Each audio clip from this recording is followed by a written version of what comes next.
High winds, northern sky will carry you away.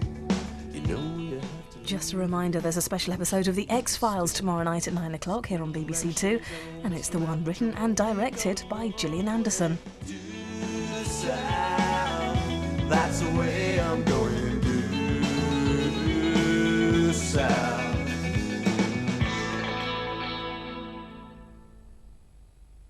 And Due South replaced tonight's scheduled edition of Correspondent, which will now be shown at a later date. The series continues tomorrow night at 7:20. Next tonight on BBC Two, paying homage to Verdi. On Fridays, take time to unwind, discover Britain's past. I set out on a journey to understand some of the great landscapes of Britain. There is a remarkable pattern here. The great question is, what are they? Extraordinary. And look to the future. In a few weeks' time, this will look grand. Sit back and watch it grow. Enjoy time out in a new series, Talking Landscapes and Gardener's World, Friday from 8 on BBC Two.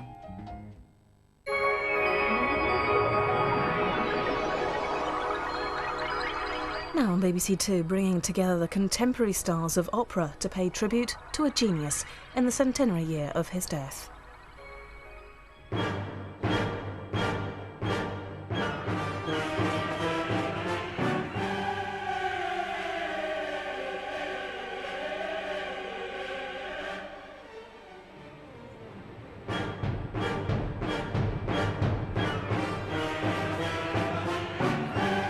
At Giuseppe Verdi's state funeral in Milan in 1901, 200,000 people came to pay their last respects to the man whose work had inspired and complemented the history of modern Italy.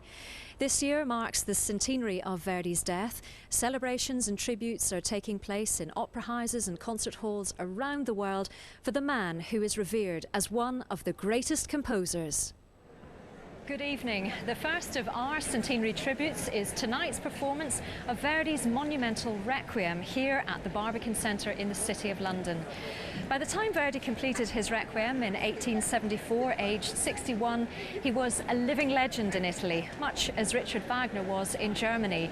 The two men were both born in the same year and share the honour of being the world's greatest 19th century opera composers. The Requiem is a special mass for the dead, and Verdi dedicated his to Alessandro Manzoni, the great poet and novelist of Romantic Italy. He honoured him not only as a writer, but also as a patriot and world-renowned Italian. Verdi was far from being an Orthodox Catholic. If not actually an unbeliever, he was certainly an agnostic.